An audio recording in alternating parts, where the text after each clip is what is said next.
You won't believe this shit. He's one of our own. My own blood. He dug up some seriously big crocodile tears. My heart's broken because I trained him myself. He was like a son to me. He's a psychopath that needs real help. So that was his plan. Frame me for being the killer. He hung up and smiled. There it is, you sick, perverted little murderer. Damn, I love my life. I was beyond disgusted by him and wanted nothing more than to get free. And it was at that moment I realized I would not hesitate in putting this animal down if I got the chance. In a deep drive for my survival, I relentlessly scraped my thumbnail through the zip ties, set myself free, waited for him to look away, then tackled him to the ground, and when he landed, I heard a crunch. He clutched his ribs in pain. I slugged him across the jaw, grabbed his handcuffs and cuffed him. He started laughing. Go ahead, you little... Who do you think they'll believe? A veteran hero or a rookie nobody? I froze because I knew he was right. I grabbed his gun, aimed it at him, feeling murderous rage, and then thought, I'll just look guilty if I end him and no one will believe me over him. That frustrated the crap out of me, but I needed to get out of here, figure out how to gather some kind of evidence and bring it to my lawyer and then the cops. I stepped out of the warehouse and was conflicted when I saw both cars. Doyle's cop car and the hitman's car. Which one do I use? If I get caught in either one, I'm screwed. I figured I might as well use the hitman's car, especially if Doyle had already called the cops and they were on their way. They would definitely be looking for the squad car. Then I heard sirens, looked up, and saw 3 cop cars already approaching. I jumped into the hitman's car and peeled out.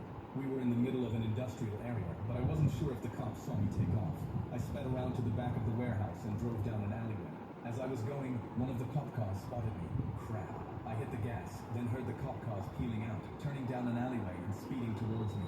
I floored it, hit the on-ramp up onto the freeway, and started passing as many cars as I could. I thought about pulling over, but it would be my word against Doyle's.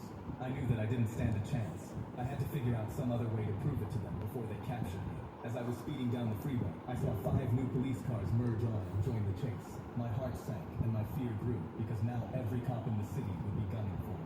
3 minutes later, the helicopters and the news vans also started following and filming me. I was that idiot on the local news of Los Angeles that was now in a high-speed chase. I hoped my mom wasn't watching. I was feeling more and more hopeless the longer the chase went on. It wouldn't have helped me to pull over, so I committed fully. I went a few more miles towards downtown LA and exited. I hauled butt around the city streets with the cop cars right on my tail. I turned down empty alleyways and one-way streets, trying my best to get away and failing at every turn. I was starting to feel hopeless and desperate. Then I finally saw a homeless encampment on Skid Row and drove right into the middle of it. Several homeless people stepped out of their tents and smacked my car.